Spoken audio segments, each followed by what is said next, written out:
হচ্ছে না 42টা আসনে প্রার্থী দিতে কংগ্রেস হাইকমান্ডের নির্দেশ কি? হাইকমান্ডে যা নির্দেশ তাই হবে, বলার কি আছে।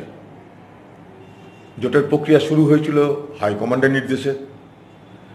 হাইকমান্ডকে জানিয়েছিল পশ্চিমবঙ্গ প্রদেশ কংগ্রেস, সেই মোতাবেক হাইকমান্ড জোটের প্রক্রিয়া শুরু করেছিল। পশ্চিমবঙ্গ প্রদেশ কংগ্রেস সিপিএম পার্টি বা লেট পার্টির সঙ্গে আলোচনা করে মনে করেছে এই জোট যুক্তিসঙ্গত নয়, এই জোট সম্মানজনক নয়। তাই তারা দিল্লিকে আবার বলেছে যে আমাদের সম্মান ক্ষুণ্ণ হচ্ছে, মর্যাদা ক্ষুণ্ণ হচ্ছে, সম্মানজনক জোট হচ্ছে না। দিল্লি তাদের প্রদেশ কংগ্রেসের কথা মতোই আবার সর্বোচ্চ নেতৃত্ব সিদ্ধান্ত নিয়েছে। আমি সর্বোচ্চ নেতৃত্ব যা সিদ্ধান্ত নেবে তারই পক্ষে। মুর্শিদাবাদ আসনে এর আগেও আমরা বলেছিলাম যে কংগ্রেসকে আসনটা ছেড়ে দিলে ভালো হয়। তার মানে এটা নয় যে আমি জোটের বিরোধিতা করে বলেছি, আমি বাস্তব অবস্থার পরিপ্রেক্ষিতে বলেছিলাম। কারণ মুর্শিদাবাদ লোকসভা আসনে সিপিএম খুব দুর্বল হয়ে গেছে, সেখানে যেটুকু তৃণমূল বিরোধী শক্তি আছে, মূল শক্তি সেখানে কংগ্রেস। সেই বিচারে আমি বলেছিলাম, কিন্তু জোটের বিরোধিতা কখনোই করার উদ্দেশ্যে কিছু বলিনি। জোট যদি হতো সম্মানজনক শর্তে, প্রদেশের সঙ্গে যদি সঠিক আলোচনা হতো, প্রদেশ নেতৃত্বে যদি রাজি থাকতো, সর্বভারত কংগ্রেস নেতৃত্বে যদি রাজি থাকতো, এই মুর্শিদাবাদ আসনেও আমরা সিপিএম পার্টির হয়েই করতাম।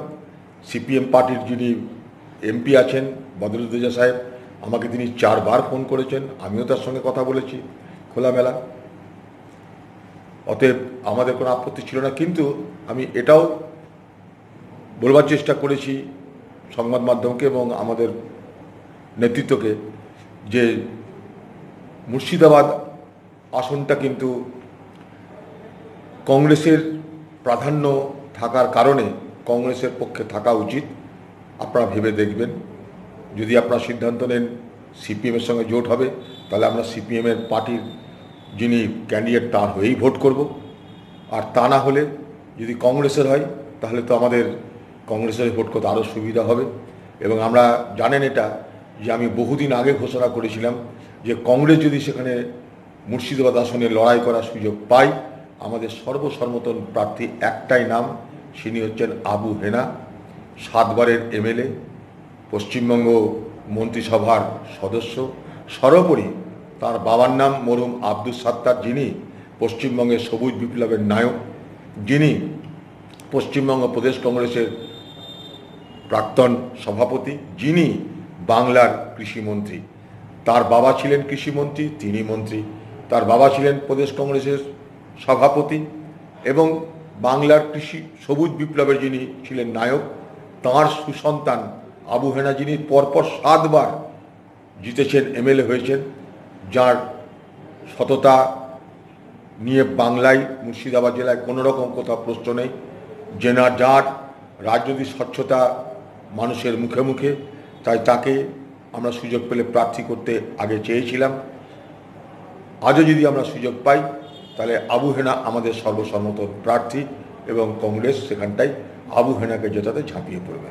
দাদা, সিটের সমঝোতার কারণে কি জোটের কি হলো, মানে সিট নিয়ে ভাগাভাগির কারণে? জানি না ভাই, এত ভেতরে তো আমি আলোচনায় ছিলাম না।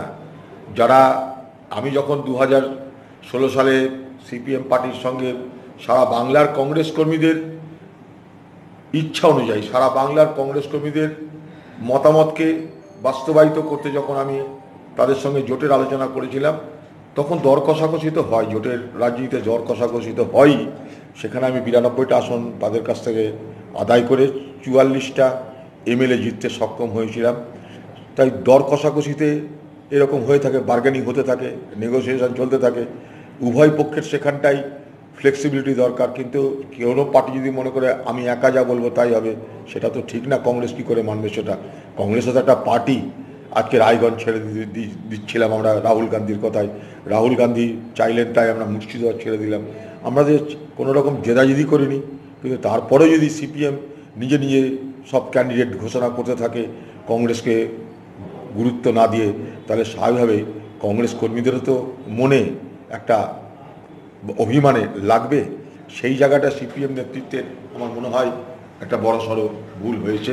তারই পরিণাম আজকের এই জোট ভেস্তে দেওয়া। যদি প্রকৃত অর্থে জোট ভেস্তে যায়, না চালে বিশ্বাস নাই। শেষ না হলে তো বিশ্বাস না, politics is the art of the possible. যদি শেষ পর্যন্ত জোট নাই হয় আমরা কিন্তু একদম রেডি, একলা চলবে। আমরা রেডি, আমরা তো অনেক দিন থেকে রেডি। মুর্শিদাবাদের 3টে আসনে আমরা লড়তে চেয়েছি। দাদা 2016 সালে সিপিএমের সঙ্গে জোট করে দেখা গেছে কংগ্রেসের লাভ হয়েছিল, সেক্ষেত্রে এবার জোট না হলে কি কোনো রকম ভাবে? না, লাভ ক্ষতি ওরাও চেষ্টা করেছে, আমরাও চেষ্টা করেছি, লাভ কেউ আমাদেরকে করে দেয়নি। সিপিএমও চেষ্টা করেছে, আমরা চেষ্টা করেছি জোট করে লাভ করতে। সিপিএমের বিমানবাবু হঠাৎ করে বলে দিল জোট না ঘোট, কী বলে লোকটা কখনকে যায় না, দিয়ে তো প্রায় ভেস্তে গেছিলো। তাও আমরা কোন রকমের সেটাকে ম্যানেজ করেছিলাম আর কি, স্টিচ করে সেলাই মেলাই দিয়ে সেটাকে ম্যানেজ করেছিলাম। তো সেলাই ব্যান্ডেজ করে সেটাকে আমরা ম্যানেজ করেছিলাম। এবার সেটা হলো না তো কী করবো।